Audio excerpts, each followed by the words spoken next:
La commission d'orientation de l'enseignement supérieur a statué sur le nombre de places disponibles dans les universités publiques pour les bacheliers 2021. 19 620 places sont disponibles sur 69 332 demandeurs. Et puis le président en exercice de la CEDEAO, Nana Akufo-Addo, est arrivé à Conakry en Guinée aujourd'hui avec le président Ouattara. Le but de cette visite, informer les responsables du CNRD des décisions prises hier lors du sommet de la CEDEAO à Accra, au Ghana. Bonsoir et bienvenue dans le journal. Sachez que la commission d'orientation de l'enseignement supérieur a statué sur le nombre de places disponibles dans les universités publiques pour les bacheliers 2021. Et selon les premiers résultats, après les préinscriptions dans les universités publiques, sur un total de 87 095 bacheliers, il y a 69 332 demandeurs, soit 79,61% du nombre total d'admis à l'examen de 2021. L'offre des universités est de 19 620 places, soit 28,30% des demandeurs. Et selon les statistiques, les bacheliers respectant les critères d'accès sont de 12 913, soit 18,62% des demandeurs. Les universités publiques de Côte d'Ivoire, qui comptent à ce jour 7 temples de savoir, des universités à Abidjan, l'université Nangui-Ambrogois et l'université Félix Houphouët-Boigny, une université à Bouaké, Man, Daloa, Korogo et San Pedro qui va ouvrir ses portes cette année académique 2021-2022. Et pour rappel, sachez que 87 097 candidats ont été déclarés admis au baccalauréat session en 2021 sur 297 840 candidats présents, soit un total national de réussite de 29,24% contre 40,08% en 2020. Parlons lutte contre le racket. Une quarantaine de gendarmes et de policiers ivoiriens poursuivis pour racket sur les routes seront jugés en octobre prochain selon le procureur militaire qui prône une tolérance à zéro face à la corruption des forces de l'ordre dans le pays. Ce procès se tiendra dans le cadre des opérations coup de poing contre la corruption dans les services publics lancées ces derniers mois par le ministère de la promotion de la bonne gouvernance et de la lutte contre la corruption. Le message, c'est attention à la fraude, attention aux rackets. L'État voit tout, selon la déclaration faite par le ministre Zoro Epiphane Ballo en dévoilant ces opérations et selon l'indice de perception de la corruption de Transparency International, la principale organisation non gouvernementale de lutte contre la corruption dans le monde. La Côte d'Ivoire a amélioré sa performance depuis 2013 et se classe au 104e rang sur 180 pays. Mais selon une enquête réalisée en 2017 par Afrobaromètre, un Ivoirien sur deux déclarait payer des pots de vin aux agents de police ou de gendarmerie pour éviter des problèmes. 1 sur 3 payait les agents de l'administration pour se faire délivrer des documents et 2 tiers considéraient que signaler un cas de corruption était dangereux du fait du risque de représailles.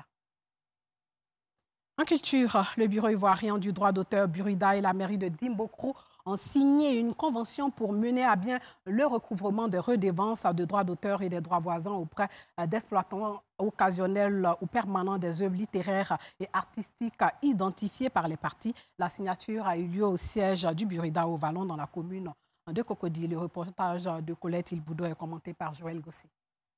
La mairie de Dimbokro s'engage aux côtés du Burida pour le recouvrement des droits d'auteur en vue du bien-être des artistes. Un engagement matérialisé par la signature de conventions entre les autorités municipales de la dite commune et le Burida. Cette signature vise à sensibiliser et communiquer sur le respect des droits de propriété artistique. Selon le premier responsable du bureau ivoirien du droit d'auteur, c'est inédit parce que ça concerne également des produits qui jusqu'à présent n'étaient pas collectés. Il s'agit des mariages, il s'agit des baptêmes, des anniversaires, des festivités qui auront lieu sur le périmètre communal. Il s'agit également de tout ce qui se fera comme publicité de la part des grandes sociétés qui vont et qui animent véritablement la ville, mais qui, en utilisant les œuvres de l'esprit, n'arrivent pas à s'acquitter les droits. Karim Ouattara a également salué l'engagement du maire de Dimbokro qui a permis cet accord avant d'inviter les autres collectivités territoriales à lui emboîter le pas. Le maire Bilé Diemeleou Amon Gabriel a à son tour réaffirmé sa volonté d'accompagner. La direction générale du Burida a relevé les défis auxquels elle est confrontée. C'est un partenariat gagnant-gagnant. Il est vraiment win-win. Et nous qui sommes une cité de bonheur partagé, nous notons que dans ce partenariat, tout le monde va vraiment gagner. nous on va vraiment gagner.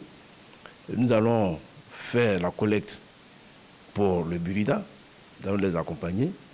Et il y a une ristourne qui nous est faite par la suite. Alors, vous voyez que cette ristourne-là, même ce qu'on a, c'est pour nous occuper de notre ville. Donc, c'est toute la population, c'est tous les résidents qui vont donc profiter de cette ristourne. Après les mairies de Dimbokro et de Cocody, celles de Komassi, Port-Boué, Yopougon, Boisflé, Agboville et Aboisseau signeront à leur tour une convention avec le Burida les semaines à venir.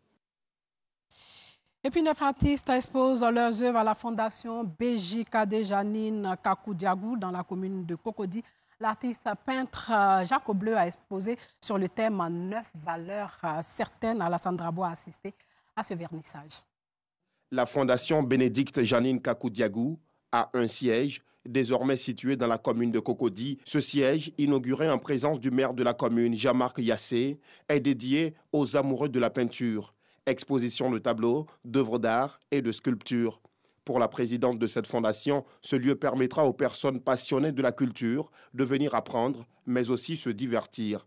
L'art et la peinture sont des moyens d'éducation, mais également des moyens qui permettront à notre jeunesse de relever les défis du développement. Quand, en 2018, Mme Bénédicte Janine Kakou Diagou créait cette fondation, elle souhaitait un siège à la dimension de ses ambitions pour coordonner les nombreuses actions qu'elle entrevoyait en faveur du développement et de la lutte contre la pauvreté. Au fil des années donc, nos actions se sont mises en place de façon graduelle. Espace culturel et artistique, un véritable centre de création, d'actions concrètes et durables en faveur du développement de l'entrepreneuriat, notamment des jeunes et de l'éducation des jeunes filles. La galerie Pièce Unique, c'est l'espace dédié à l'art contemporain et mis à la disposition de l'artiste peintre ivoirien Jacques Bleu. Le maire de la commune de Cocody et les amoureux de la culture ont félicité la fondatrice de cette structure qui œuvre pour l'épanouissement des artistes peintres. La fondation BJKD, qui est une fondation importante, qui soutient, qui accompagne, qui aide, qui encourage les artistes et la création en général et la culture aussi. Voilà, donc il faut ce genre d'initiative-là, avec d'autres structures, d'autres mécènes. Et puis après, lorsqu'on sort des structures de mécénat conventionnels avec les ONG et les associations, il y a aussi ce qu'on appelle le mécénat d'entreprise, voilà, qui se fait ailleurs, où par exemple, les entreprises éjectent de l'argent dans les arts et la culture. Et en termes de compensation, on leur fait des rabattements fiscaux. C'est une bonne initiative parce que la culture permet de rapprocher les gens, rapprocher les peuples, le sport aussi. Et je dis félicitations à la présidente qui m'a invité et je dis à tous les administrés de Cocody, la culture est quelque chose d'important. Venez, participons à la vie de nos artistes en nous penchant et en achetant leurs œuvres.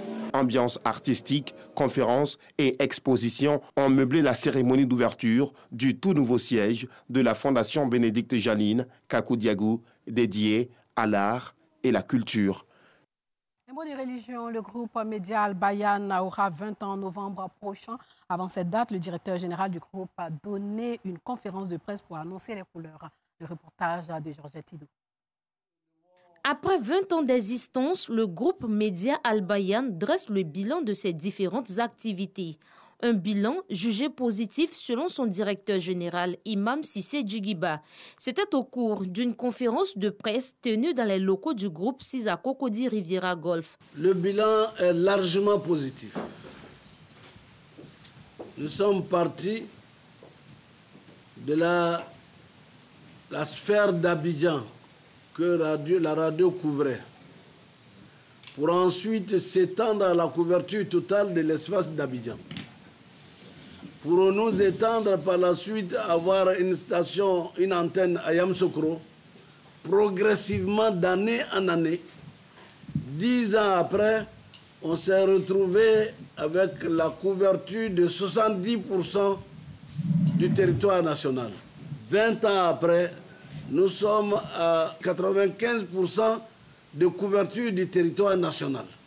Cette conférence a été l'occasion pour le premier responsable du groupe de lancer officiellement les festivités des 20 ans du groupe, mais aussi de dégager les perspectives. Des festivités qui seront marquées par des panels, un concert artistique, entre autres. La conférence de presse de ce mercredi 15 septembre 2021 est donc l'occasion de lancer officiellement les festivités marquant les 20 ans du groupe Al Bayan. Une célébration qui sera marquée par de nombreuses activités éclatées, tant à Abidjan qu'à l'intérieur du pays. Créé le 11 novembre 2001, ce groupe média est présent dans plusieurs villes de l'intérieur du pays. Sa mission, promouvoir le message de l'islam, mais surtout éduquer et sensibiliser les populations sur les valeurs de paix et du vivre ensemble. Hors de chez nous au Mali, 2 projets de loi d'amnistie pour les coups d'État d'août 2020 contre le président Ibeka, puis de mai 2021 contre le président de transition Baoundao ont été adoptés. Ces 2 nouvelles lois adoptées par le Conseil national de transition, le CNT, précisent que des responsables ne peuvent être poursuivis pour des infractions comme complot militaire. Pendant ce temps, des centaines de personnes ont manifesté aujourd'hui à Bamako pour une prolongation du pouvoir de la junte au Mali et contre les dictats de l'organisation régionale de la CEDEAO qui exige la tenue d'élections en février comme prévu. Lors d'un sommet hier, la CEDEAO, Communauté économique des États de l'Afrique de l'Ouest, a exigé des militaires qui ont renversé le 18 août 2020 le président Ibrahim Boubacar Keïta le respect strict du calendrier de la transition vers le rétablissement des pouvoirs civils. Les manifestants rassemblés aujourd'hui donc à Bamako à l'appel d'un influent chef religieux musulman, le shérif de Nioro, Bouye Aïdara, une des figures de la contestation contre Ibeka qui avait procédé au putsch, ont rejeté ces injonctions. Et puis en Guinée, cette fois-ci, le président en exercice de la CEDEAO, Nana Akufo-Addo, est arrivé à Conakry, en Guinée, avec le président Ouattara. Les chefs d'État ont été accueillis par le colonel Mamadi Doumbouya, le chef du comité national du Rassemblement et du Développement CNRD. Le but de cette visite, informer des responsables du CNRD des décisions prises hier au Ghana lors du sommet de la CEDEAO. L'organisation ouest-africaine demande un retour à l'ordre constitutionnel en Guinée avec une transition rapide à 6 mois pour organiser des élections présidentielles et législatives. Des sanctions ont également été annoncées contre les responsables de la junte, interdiction de voyage, gel des avoirs et puis interdiction pour les membres du CNRD de se présenter à l'élection présidentielle. En Afghanistan, la prise du pouvoir par les talibans à Kaboul terrifie les religieux de la minorité Hazara afghane qui étudie en Irak et dont une partie de la famille est restée au pays. Assitan Diara, Anisset Kona.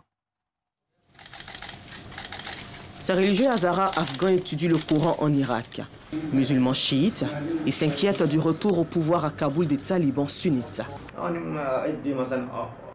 Mon frère et ma sœur sont en Afghanistan. Grâce à Dieu, ils sont loin de la capitale. Ils vont bien.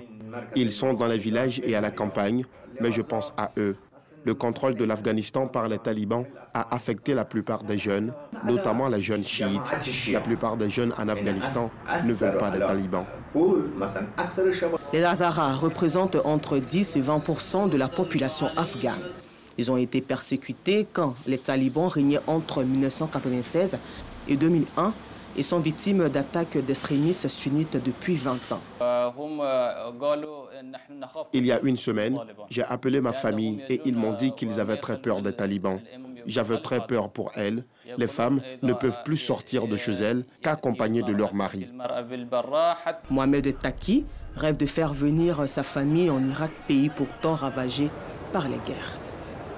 Et pour finir, sachez que 108 millions de Russes sont appelés aux urnes pendant 3 jours pour élire 450 députés de la Chambre basse du Parlement, la Douma. La moitié est désignée au scrutin proportionnel de liste, l'autre au mode majoritaire uninomal, c'est-à-dire un système électoral dans lequel une seule personne est élue lors d'un scrutin. Le parti du pouvoir Russie Unie ramasse péniblement 30% d'opinions favorables dans les sondages. C'est sur cette information que s'achève ce journal. Portez-vous bien.